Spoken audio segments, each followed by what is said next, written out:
बाबू उस वीडियो में बाबू दूसरा क्वेश्चन बता चुके हैं। अब इस वीडियो में दूसरा का तीसरा क्वेश्चन बताना, ठीक है।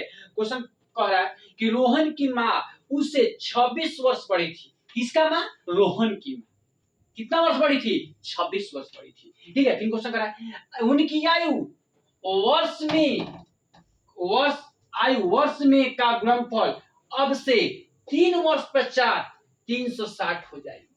360 हो जाएगी। तब बोला है कि हमें रोहन की वर्तमान आयु ज्ञात करनी। नहीं, चलिए बताते हैं बाबू। लिखेंगे कि माना कि रोहन का वर्तमान आयु क्या है? x वर्ष है।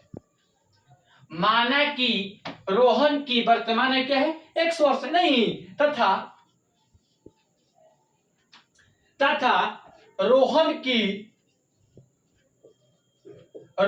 की मां का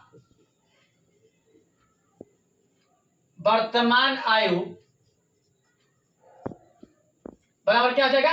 x प्लस 26 वर्ष हो जाएगा।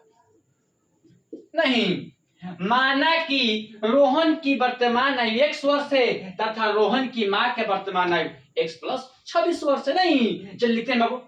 अब लिखेंगे, अब क्वेश्चन कर रहा है कि 3 वर्ष पश्चात, नहीं प्रश्न से लिखेंगे 3 वर्ष पश्चात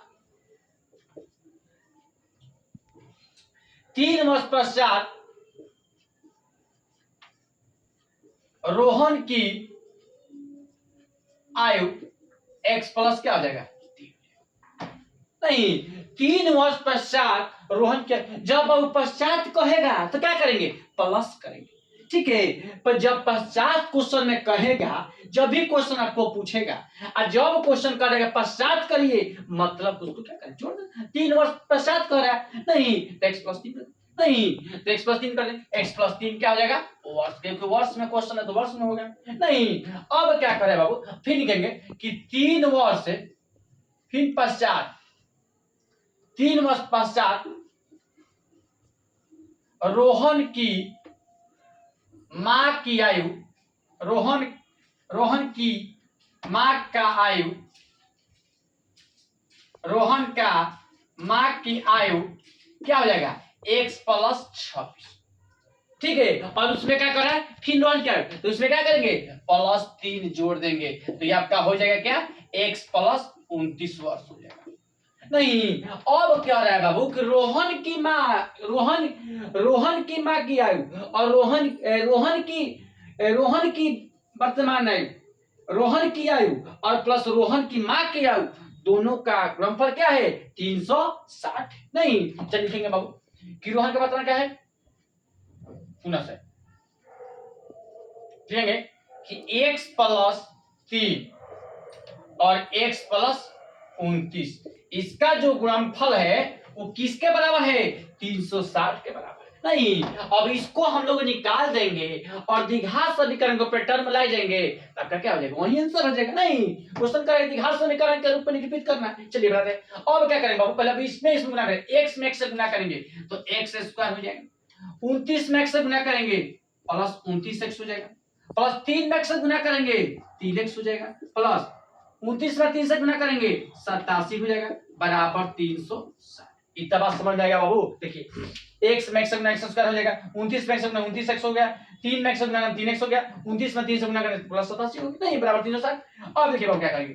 x square plus 29x plus 3x कितना हो जाएगा? 32x प्लस 87, ये आपका इधर प्रच्छेदित कर दीजिए तो 360 है, प्लस में इधर जाएगा तो क्या होगा? माइनस हो जाएगा और बराबर क्या हो जाएगा? 0 हो जाएगा। नहीं, अब देखिए बाबू x square plus x plus 32x और इसको घटा देंगे तो जब 360 में से 87 को घटाइएगा, माइनस 360 में से प्लस को 87 को घटाइएगा तो क्या बचेगा? माइनस 273 बचेगा बाबू, ठीक है, बराबर 0, ठीक है। तो देखिए तो बाबू आपका द्विघात समीकरण में नहीं आ गया? यही बुक में बाबू आपका आंसर आया होगा। नहीं तो ये आपका ये क्वेश्चन क्या है? ये भी VVI क्वेश्चन है।